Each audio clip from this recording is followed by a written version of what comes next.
I'm Lindsay, and I'm here with Belle, and I'm here with Scott. And we are at Wolfies and Geist. And Scott and his wife Nyla are the owners of this fabulous concept. And we are here at one of the location stages to talk about some things that we are all interested in as this industry is experiencing unprecedented challenges. So Scott, you guys made a decision to change distributors mid-pandemic. What was it about stands that helped guide your decision? I'll be honest with you, it was really when we met the team, Belle and the team, just that it was such a family business and oriented, and knowing we had access to the owner, had access to everybody in the whole distribution center and everything. We went up and visited it, had a tour of the place, and it was just, it was amazing, the unity, and everybody knew who we were, and got to meet everybody. And it was just so powerful knowing that, it's a family owned and operated business. And that's, to us, because that's what we are, it's my wife and I own it, and we don't have any investors or anybody that's partners with us. But so when we met the team, that really set the precedence. And it was a little scary. Yeah. You're thinking, all right, can you, provide us, especially going into our peak seasons? We got 2 restaurant lakes, and to make a transition when we did, it was quite scary at the time, but we were so at peace with the team and Kelly and everybody, and what they said.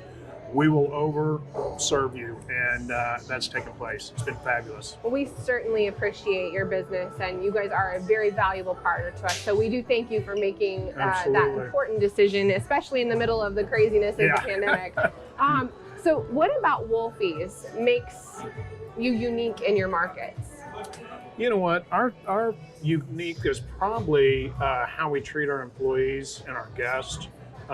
We are very family oriented, and we treat every employee as family. So we want to know not just, okay, you're coming in, you're a cook or you're a server. We want to know your name. We want to know your family. We want to know what you're about. And, you talk about the labor market, I'm sure we might jump into that, but that's where we've benefited, is we've been able to be in the labor market, and we really haven't had to recruit. We really haven't had, can we use more employees? Absolutely, but we're not closing early. We're not having to do any of that. And I think that's really set us apart, is just that family concept, the value of the whole process, that it's worked very well for us, and in return, we got great people, and they recruit great people, and so it's been, So with that, we're still able to stay open and serve all our customers. We've not, we didn't furlough anybody through COVID. No managers, no employees. If they were a cook and previous life was a painter, we used them as painting. So we just, any way we could use anybody. That's amazing. And you have concepts, you have different locations that are totally different from one another. So tell us a little bit about that, and what makes you decide, where your locations are going to go based on the surroundings. It's one of those things that we get approached quite often on, hey, a location, and we're big faith-based, and my wife and I pray about it, and we believe that as the doors open up, somebody approaches us, and if it's meant to be that, all right, the doors open up, everything falls in place, we'll pursue it. As long as the door stays open, we'll keep pursuing it. And so our locations are really designed like that. It's not that I went out into a market, said I got to be there. I did go after this location on the water. I went on the water, in Noblesville, but the other ones were just a right fit for the company.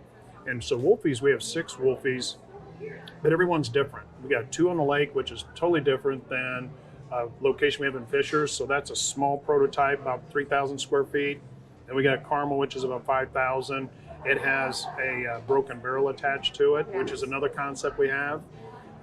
So even though there's 6 Wolfies, they're all different sizes, all different, elements to it. So on the water is totally different than a location that we're right in the middle of Carmel, and we're more business driven. So you definitely feel transported here. I mean, look at the view behind you. It's a good day on the water. So, and then we have the Italian House, which is a totally different concept, and that's in Westfield.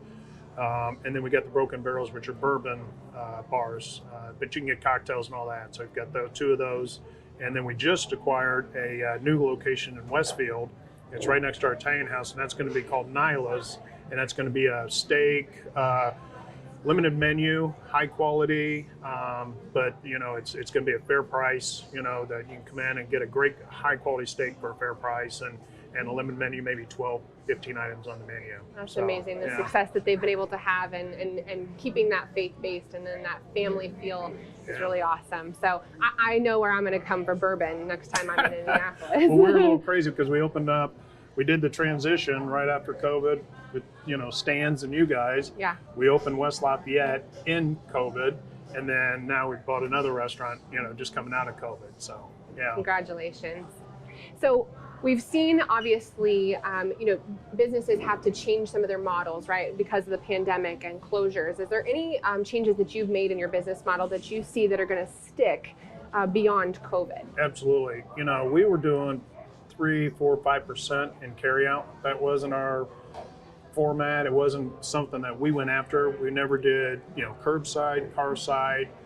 We never had a third party, dial-in. So when this hit, it was a total 180 change. We had to go from 0 to 100% carry out to now we're holding about 30% compared to the 4 or 5%. And I don't think that's going to go away. So we've got curbside, we got car side. We opt not to do a third party just because of the cost of that. Sure.